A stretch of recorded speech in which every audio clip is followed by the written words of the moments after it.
ஜெய் மகாகாளி. ஒரு முக்கியமான தகவலை உங்களோட பகிர்ந்துக்கிறோம்.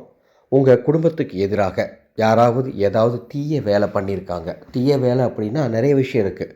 செய்வினை கோளாறுகள் இருக்குது, ஏவல் பிரச்சனை இருக்குது, பில்லி சூனிய கோளாறுகள் இருக்குது, வேறு நிறைய விஷயங்கள் தீய மாந்திரிக செயல்பாடுகளில் செய்வாங்க. அவ்வாறு உங்கள் குடும்பத்துக்கு எதிராக யாராச்சும் ஏதாவது செஞ்சிட்டாங்கன்னா முதல்ல எடுத்த உடனே உங்கள் குடும்பத்தில் இருக்கவங்கள அது நேரடியாக தாக்காது. அதாவது மனிதர்களை உடனடியாக எந்த ஒரு தீய வினையும் உடனே தாக்காது. முதல்ல அது என்ன செய்யும் தெரியுங்களா?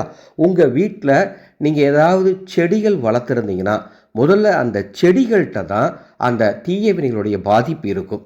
செடி என்ன பண்ணுன்னா கெட்டு போகும், அல்லது இலையெல்லாம் உதிர்ந்து போகும். சில வீடுகளில் பார்த்தீங்கன்னா செடியே வளராது. குறிப்பாக வெற்றிலை செடியெலாம் ஒரு வீட்டில் வச்சிங்கன்னா வளராது, மருதாணி வளராது, ஏதாவது ஒரு ரூபத்தில் அது கெட்டு போகும், அல்லது பட்டு போகும், இலையெல்லாம் உதிர்ந்து போகும்.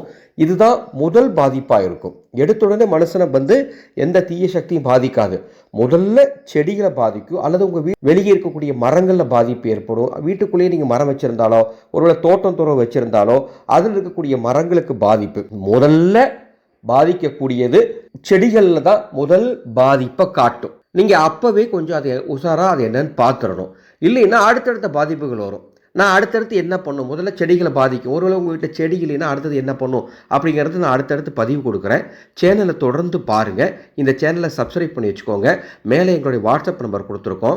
உங்களுக்கு மாந்திரிக ரீதியாக எந்த சந்தேகம் இருந்தாலும் அந்த வாட்ஸ்அப்புக்கு தகவல் கொடுங்க, கண்டிப்பாக விளக்கம் கொடுக்குறோம். மேலும் உங்கள் குடும்பத்தில் ஏதாவது தீய மாந்திரிக பிரச்சனைக்கு தீர்வு பார்க்கணுன்னாலோ, அல்லது மாந்திரிகத்தில் இருக்கக்கூடிய நல்ல விஷயங்களை கற்றுக்கொள்ள விருப்பம்னாலோ எங்களை வாட்ஸ்அப் எண்ணுக்கு தொடர்பு கொள்ளலாம். மாக்காளியே நமக.